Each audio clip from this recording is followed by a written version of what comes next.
दोस्तों, अकेले रहने के बहुत सारे फायदे हैं। कुछ लोग ऐसे भी होते हैं जो अकेला रहना ही पसंद करते हैं, तो वही कुछ लोगों का अकेले रहने का मन ही नहीं होता है, पर फिर भी कभी कभी अकेला रहना पड़ जाता है। जिसको अपने जीवन में अकेला रहना है, तो वह अकेले रहने के इन खास फायदे को जाने, जिससे वह अकेले रहने के इन फायदे का आनंद ले सके। अगर आप ऐसे इंसान हैं जो कि हमेशा किसी के साथ रहना पसंद करते हैं, तो आपका अकेला रहना थोड़ा सा मुश्किल हो सकता है। आप अकेले रहकर जो हासिल कर सकते हैं, वह किसी के साथ रहकर हासिल नहीं कर सकते हैं। तो आज मैं इस वीडियो में आपको यही बताऊंगा कि अकेले रहकर हम कैसे हर चीज को हासिल कर सकते हैं। बस तो आप इस कहानी को अंत तक जरूर सुनना दोस्तों। एक नगर में गोपी और भोला नाम के दो बालक रहा करते थे। दोनों बालक सगे भाई थे। उनके पिता नगर के बहुत ही बड़े व्यापारी थे। नगर में उनके पिता का बहुत ही ज्यादा मान सम्मान था। नगर में सभी लोग उनके पिता का बहुत ही ज्यादा सम्मान किया करते थे। व्यापारी भी नगर के सभी लोगों की दुख तकलीफ में उनकी मदद किया करता था। गोपी और भोला समय के साथ बड़े हो रहे थे। तब उस व्यापारी ने उन्हें शिक्षा के लिए पास के नगर में ही बौद्ध भिक्षु के आश्रम में भेज दिया। अब गोपी और भोला दोनों ही शिक्षा ग्रहण करने के लिए आश्रम में चले गए। वहां पर बौद्ध भिक्षु ने उन्हें आश्रम के सारे नियम समझा दिए और उनको अपनी अपनी एक कुटिया दे दी जिसमें वह रह सके। भोला स्वभाव से शांत वह सरल था, वही गोपी चंचल स्वभाव का था। भोला को अकेला रहना बहुत ही ज्यादा पसंद था। वह कभी भी अपना समय बर्बाद नहीं किया करता था। वह सुबह उठकर आश्रम के कार्य को निपटाकर वह एकांत में समय व्यतीत करता था, और जब बौद्ध भिक्षु उपदेश देते तो वह ध्यान पूर्वक उनके उपदेशों को सुना करता था। जब उपदेश खत्म हो जाते हैं तो भोला फिर से अकेले में जाकर एकांत में जाकर ध्यान साधना किया करता था। वह अकेले रहकर प्रकृति की हर चीज को निहारता और उनको समझने का प्रयास करता। अगर उसके मित्र उसको खेलने के लिए बोलते या फिर उसे साथ बैठने के लिए बोलते, तो वह कभी भी उनके पास नहीं जाता। वह उन्हें माना कर देता और अकेले में जाकर ध्यान और साधना किया करता। भोला हमेशा ही अकेला रहना पसंद किया करता था। वहीं दूसरी तरफ उसका भाई गोपी सुबह उठकर जल्दी जल्दी आश्रम के सभी कार्य को कर लेता और फिर इधर उधर घूमने में अपना समय व्यतीत किया करता था। और जब बौद्ध भिक्षु आश्रम में सभी शिष्यों को उपदेश देते, तो गोपी का ध्यान उपदेशों में नहीं होता था। वह उपदेशों को ध्यानपूर्वक नहीं सुनता था, बल्कि वह इंतजार में रहता था कि कब गुरुदेव का उपदेश खत्म हो और वह कब अपने मित्रों के साथ खेले, उनके साथ गप्पे मारे। ऐसे धीरे धीरे समय निकलता गया और गोपी और भोला की शिक्षा पूर्ण हो गई और वह दोनों अपने घर लौट आए। घर आने के बाद भोला अपने पिता के व्यवसाय में मदद करवाने लगा। वही गोपी दिन भर अपने दोस्तों के साथ घूमता रहता और मौज मस्ती करता रहता, इधर उधर की बातें करता, उनसे गप्पे मारता। वह दिन भर नगर में इधर उधर घूमता ही रहता। फिर कुछ वर्षों के बाद व्यापारी ने गोपी और भोला दोनों की शादी करवा दी। सब कुछ बहुत ही अच्छे से चल रहा था। तभी एक दिन अचानक व्यापारी की तबीयत बिगड़ गई। व्यापारी का इलाज करवाया गया। वृद्ध अवस्था में होने के कारण कोई भी जड़ी बूटी ज्यादा काम नहीं कर पाई। तब व्यापारी ने अपने दोनों बेटों को भोला और गोपी को पास बुलाया और कहा, मेरे जाने के बाद तुम दोनों अपनी माँ का ख्याल रखना और व्यवसाय को आगे बढ़ाना। इसके बाद व्यापारी ने दोनों बेटों को अपनी आधी आधी जायदाद दे दी, ताकि भविष्य में जाकर जायदाद के मामले में उनके बीच कोई भी झगड़ा ना हो। व्यापारी की बात सुनकर भोला ने व्यापारी से कहा कि पिताजी आप चिंता ना करें, मैं माँ को अच्छे से रखूंगा। भोला की ऐसी बात सुनते ही व्यापारी ने दम तोड़ दिया। व्यापारी की मृत्यु हो चुकी थी। वह व्यापारी अपने नगर का बहुत बड़ा व्यापारी था। उसके पास किसी भी चीज की कोई कमी नहीं थी।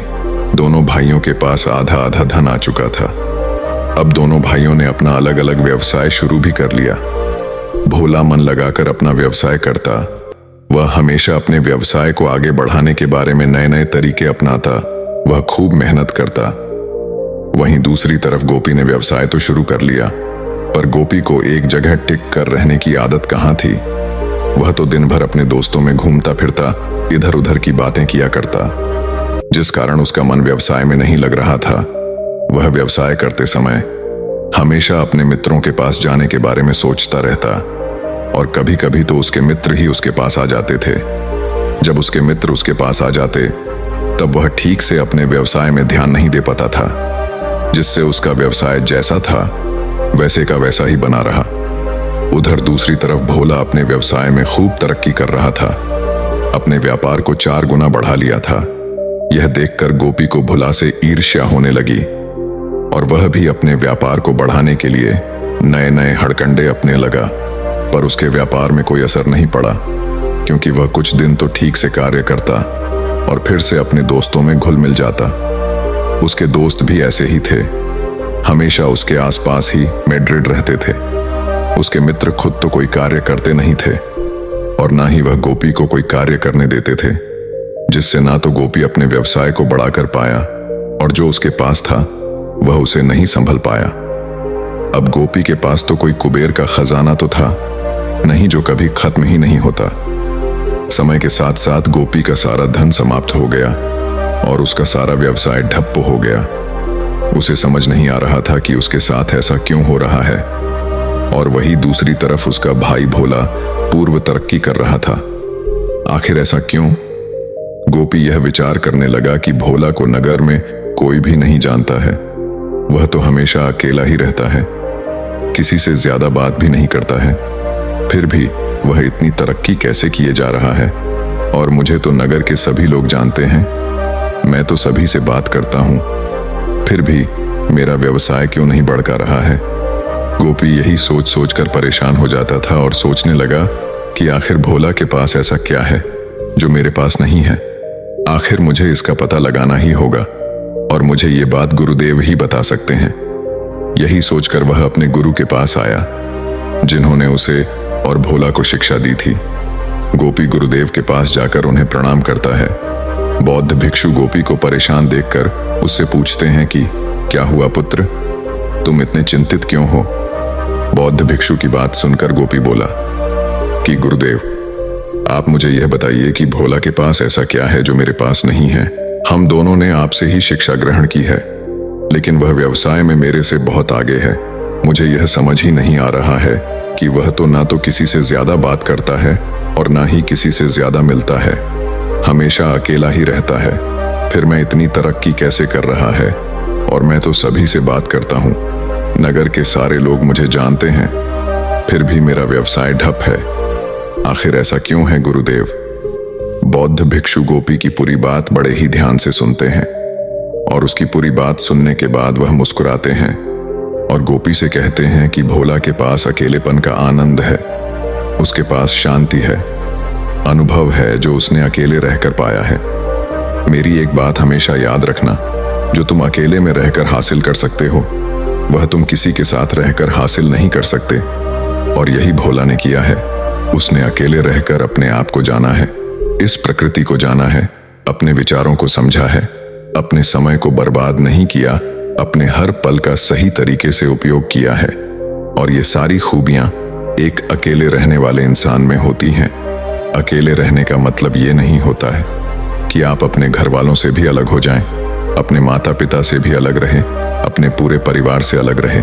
अकेले रहने का मतलब ये है कि अपने आसपास के जितने भी फालतू के लोग हैं या आपके पास जितने भी नकारात्मक लोग होते हैं जिनके साथ आप दिन का समय बिताते हैं, उन सभी बिना कम के लोगों को छोड़कर खुद के लिए समय निकलना और फिर उसी समय को अपने समय के लिए लगाना आप अकेले रहकर ही कर सकते हैं। फिर बौद्ध भिक्षु गोपी से कहते हैं कि मनुष्य में बहुत सारी खूबियां होती हैं जिसे वह अकेला रहकर ही समझ सकता है। फिर बौद्ध भिक्षु गोपी को अकेले रहने वालों की खूबियां के बारे में बताते हैं कि अकेले रहने वालों में पहली खूबी ये होती है कि उनकी अपनी अलग पहचान होती है और वह अपने काम को अलग तरीके से करते हैं। तुमने यह तो सुना ही होगा कि हर व्यक्ति में कुछ ना कुछ खास तो होता ही है, लेकिन उसे खासियत का पता हमें तब मालूम होता है जब हम खुद के साथ समय बिताते हैं। लेकिन जो व्यक्ति अपना ज्यादा समय बाकी की दुनियादारी में बिताता है, उसे व्यक्ति को अपने खुद के महत्व के बारे में समझ ही नहीं आता है और वह दूसरों के व्यक्तित्व से इतना प्रभावित होता है कि जो उसकी खुद की पहचान है उसे पहचान ही नहीं पता है।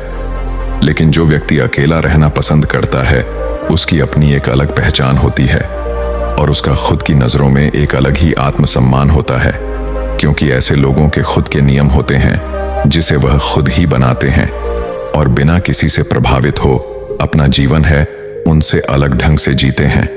फिर बौद्ध भिक्षु गोपी से यह कहते हैं, अकेले रहने वालों में दूसरी खूबी यह होती है कि वह हमेशा ही सकारात्मक सोचते हैं। जब हम बहुत सारे लोगों के साथ होते हैं तब हम अपने आप की दूसरे लोगों के साथ तुलना करने लग जाते हैं और दूसरे की चुगली भी करते हैं। यदि हमें दूसरों में एक भी अच्छा गुण दिखता है तो हमारे मन में एक नकारात्मक सोच जन्म लेने लगती है कि मेरे अंदर तो ये गुण है ही नहीं। लेकिन वहीं जब आप अकेले रहते हो तो आप इस तुलनात्मक स्थिति से दूर हो जाते हो। आपको कोई भी नहीं दिखता है और ना ही कोई दूसरा व्यक्ति आपकी अपने आप से तुलना करता है। और ऐसे समय में जब आप खुद के साथ अकेले रहते हो तो आपको अपने अंदर झांकने का मौका मिलता है और अपने खुद के साथ समय बिताने का मौका मिलता है, जिससे आप अपने साथ समय बिता पाते हैं, खुद को जान सकते हैं, खुद को समझ सकते हैं कि आप में और औरों में क्या अलग बात है जो आपको औरों से अलग और बेहतर बनाती है। जब आप खुद को जानने लगते हैं तो आपको अपने अंदर की खूबियां के बारे में पता लगने लगता है। तब आपके अंदर एक सकारात्मक ऊर्जा उत्पन्न होती है जो कि आपको सफलता की तरफ लेकर जाती है। फिर बौद्ध भिक्षु गोपी से कहते हैं कि अकेले रहने वालों में तीसरी खूबी यह होती है कि उनका दिमाग वर्तमान में रहता है और वर्तमान में रहकर ही हमें भविष्य में सब कुछ मिल सकता है। लेकिन अक्सर लोग अतीत के बारे में और भविष्य के बारे में सोचते रहते हैं, वह अपने वर्तमान में रहते ही नहीं है। अगर किसी भी व्यक्ति को अपने जीवन में सफल होना है या फिर खुद को बेहतर बनाना है तो उसे वर्तमान में जीना शुरू कर देना चाहिए। वर्तमान ही हर एक इंसान के लिए सब कुछ होता है। वर्तमान में ही जो कुछ किया जाएगा उसका परिणाम हमें भविष्य में मिलेगा। एक असफल इंसान वर्तमान को भूलकर भविष्य में जीने लगता है, पर एक सफल इंसान यह गलती बिल्कुल भी नहीं करता है। हर एक सफल इंसान वर्तमान में ही जीता है। अगर कोई व्यक्ति अकेला रहता है तो वह वर्तमान में जीना सीख जाता है और वर्तमान में रहकर ही हम एक कामयाब इंसान बन जाते हैं। अतीत की चिंता और भविष्य की चिंता से हमें कुछ भी हासिल नहीं होता है सिवाय दुख के। फिर बौद्ध भिक्षु गोपी से कहते हैं कि अकेले रहने वालों की चौथी खूबी यह होती है कि वह अपने लक्ष्य को जल्दी से हासिल कर लेते हैं।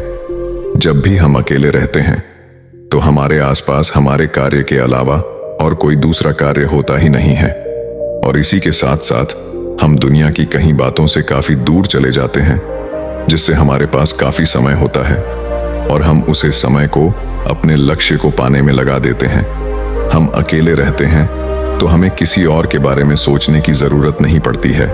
हम बस सिर्फ खुद के बारे में सोचते हैं, खुद के लिए कम करते हैं। दूसरों के कारण हमारा समय बर्बाद नहीं होता है और फिर हम अपना पूरा समय अपने लक्ष्य को दे पाते हैं।